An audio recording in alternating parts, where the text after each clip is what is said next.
এদের জন্য দোয়া করো আল্লাহ যেন তাদের সন্তান, তাদের পরিবার সবাইকে যেন মাদক আসক্ত বানিয়ে দেয়।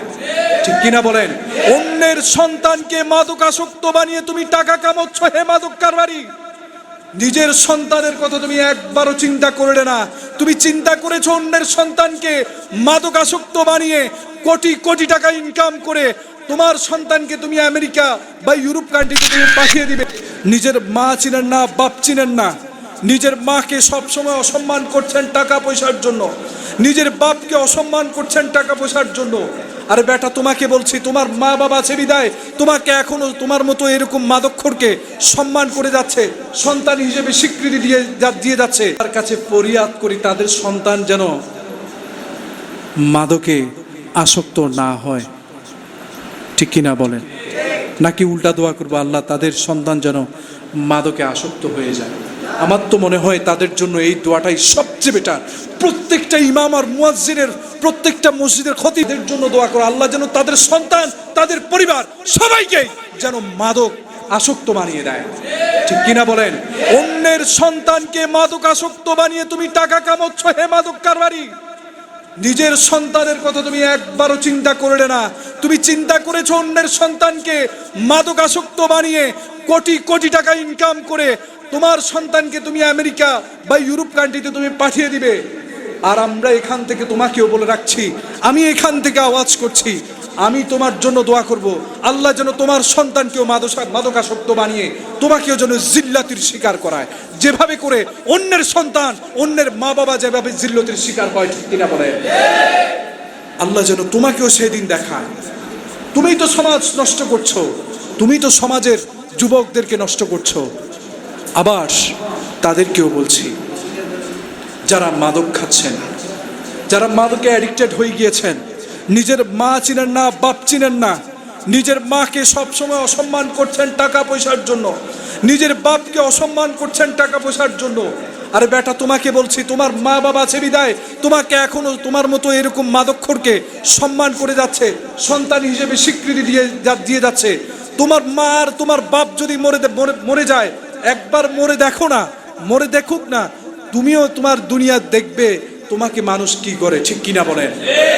এই সমাজের কোনো মানুষ কেউ কোনো কথা বলছে না, দিন দিন ওপেন থেকে ওপেনে হচ্ছে। এখন আপনারা হয়তো বলতে পারেন, অনেকে হয়তো আমাকে আজকে বলবে, হুজুর আপনি এগুলো বলছেন, আপনি জানের ভয় করে না? আপনি কি জানের ভয় করে না? অনেকেই তো আছে, আমার সমাজেও আছে। আমাদের ফেনীর তো 3 পাশে বর্ডার, কি আছে? বর্ডার আছে, ভারতের বর্ডার। সেখান থেকে হিউজ পরিমাণে ফেনসিডিল সাপ্লাই হয়। কি সাপ্লাই হয়? ফেনসিডিল সাপ্লাই হচ্ছে। আপনি বলবেন আপনাকে 1 মিনিটে এনে দিবে, কোনো সমস্যা নেই। তা আমি বলি কি আল্লাহর ওয়াস্তে নিজের সমাজওয়ালা হয়ে নিজের সমাজের সন্তানদেরকে নষ্ট করবেন না। ঠিক কিনা বলেন না? নিজের সমাজের একজন পার্সন হয়ে নিজের সমাজের ব্যক্তিদেরকে আপনি নষ্ট করবেন না। আর খাস করে অনুরোধ করছি তাদের প্রতি, আমি নিজের জীবনের মায়া ত্যাগ করেছি। কেন জানেন? কারণ যেদিন থেকে এই মাইক, যেদিন থেকে এই জুব্বা, যেদিন থেকে এই টুপি, যেদিন থেকে খতিবের আসনে বসেছি, আমি এম আতিকুর রহমান আজকে বলছি, আর যতদিন পর্যন্ত এই মাইক আমার সামনে থাকবে, যতদিন পর্যন্ত এই টেবিল চেয়ার আর মিম্বার আমার কাছে থাকবে, ততদিন পর্যন্ত হকের আওয়াজ থেকে আমি বিচ্যুত হব না ইনশাআল্লাহ। মরে যাব কি হবে? মরে যাব, শহীদ হয়ে যাব ইনশাআল্লাহ। কি হয়ে যাব? শহীদের তামান্নার কথা তো একজন মুসলমান যদি শহীদের তামান্নার বিষয়ে যদি না জানে, তাহলে কি জানলে সে? একজন মুসলমান যদি শহীদ যদি হওয়ার যদি তামান্না যদি আর আগ্রহ যদি না থাকে, কিসের মুসলমান? কারণ শহীদরা বিনা হিসাবে কোথায়? জান্নাত। এখন আমি যদি এই সমাজ পরিবর্তনে যদি 1 ইঞ্চি কথা বলে যাই, আমি যদি এই সমাজ পরিবর্তনের জন্য যদি এক ওয়ার্ড কথা বলে যাই, তো চাকরি হারানো গেলে যাবে, এটাতে জীবন চলে গেলে চলে যাবে, এটাতে সিন্ডিকেটের শিকার হলে সিন্ডিকেট হয়ে যাব, সমস্যা আছে?